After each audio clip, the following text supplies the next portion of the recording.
Okay, welcome back. Had a complete overall change. Had to go to the doctor. So we're back now.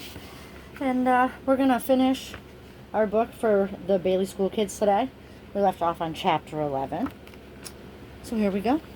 Chapter 11, third grade blob. I don't know. But, yeah.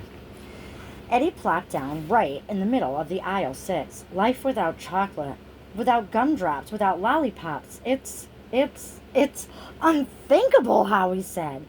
His stomach rumbled with hunger for candy. But what could you do about it? Melanie asked. Eventually, the stores will get in more candy. How long will that take? Eddie moaned.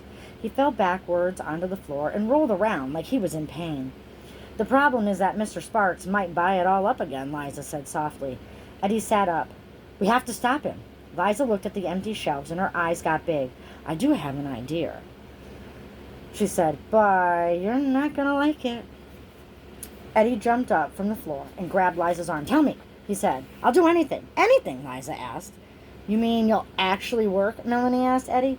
Howie put his hand on Eddie's shoulders. We all have to work together to save Baliey City from the aliens.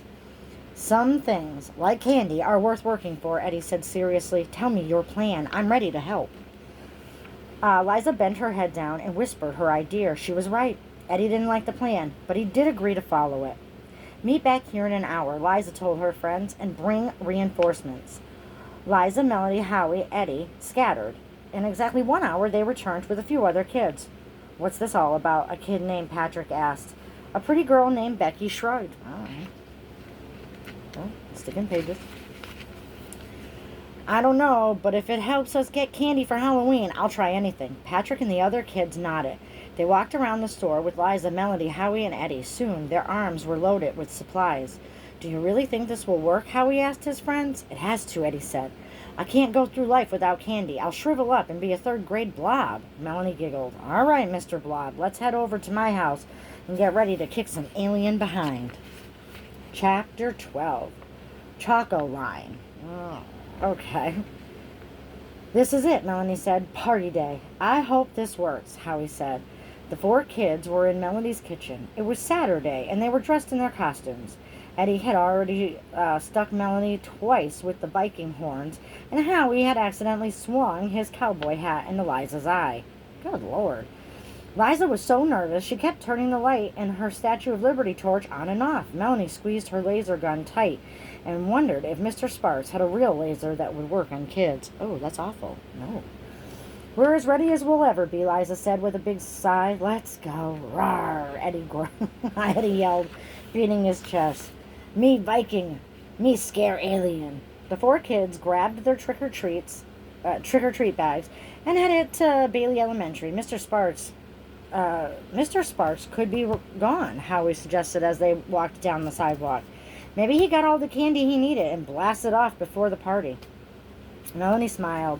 Hopefully, Howie was right. After all, they had met other adults that they thought were aliens and everything had turned out fine.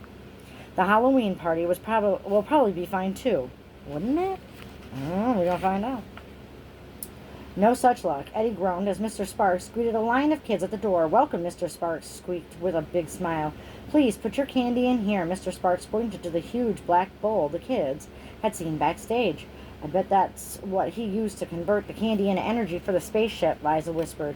He uses candy like gasoline. That would make my favorite candy bar Choco Line, Eddie said in an angry voice. This madman must be stopped. Eddie pushed his way to the front of the group. Before you enter, Mr. Sparks said with a smile. That didn't look friendly at all. You must donate 1 bag of treats for the party. Gladly, Eddie said with an equally unfriendly smile. He reached into the treat sack and pulled out a plastic bag to hand to Mr. Sparks. Mr. Sparks looked at it. I have a feeling it's not candy. Uh-oh. I'm going to skip the page. Come on, fingers. What was in the bag? His eyes grew as round as saucers, and he held the bag with his fingertips as far away from himself as he could. What is this? Mr. Sparks screeched. Eddie grinned and even more. Those, he said, are carrots. Melanie stepped up next, and I brought apples, she told Mr. Sparks. Soon lots of kids were shoving bags full of healthy treats towards Mr. Sparks. We have no candy, Howie said.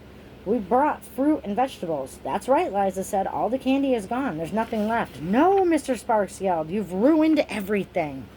Oh, okay. Well, I mean, sorry, my nose is itchy. What did they ruin? Chapter 13. Huge problem. Suddenly, the lights dimmed, and the music began. The party is starting. The boy named Patrick yelled. Patrick and a crowd of kids pushed through the door.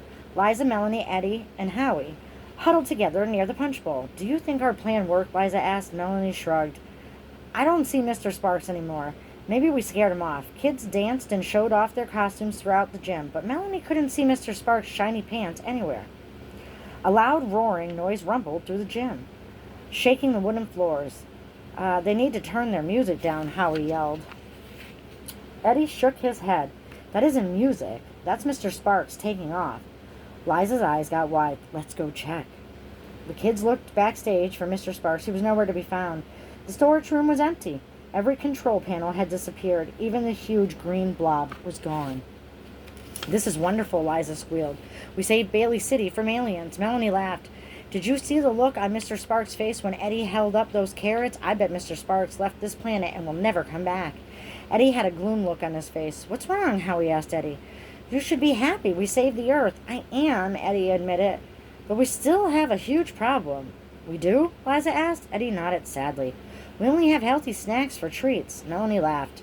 Maybe aliens from planet Lyron aren't the only ones who need candy for fuel. Liza smiled at Eddie. I may know how to get rid of an alien, but I also read a lot of cookbooks. What are you talking about? Eddie asked. Liza pulled a big wad of tinfoil from her treat bag. Wrapped inside was homemade chocolate fudge. Liza, Eddie said seriously as he grabbed a handful of chocolate, today you truly did save Baliey City. And they're all standing there in their costumes. It is cute. I believe that is the end because the rest is like they're little activities. So what did you think of the book? Let me know if you have any book suggestions. Bye, guys.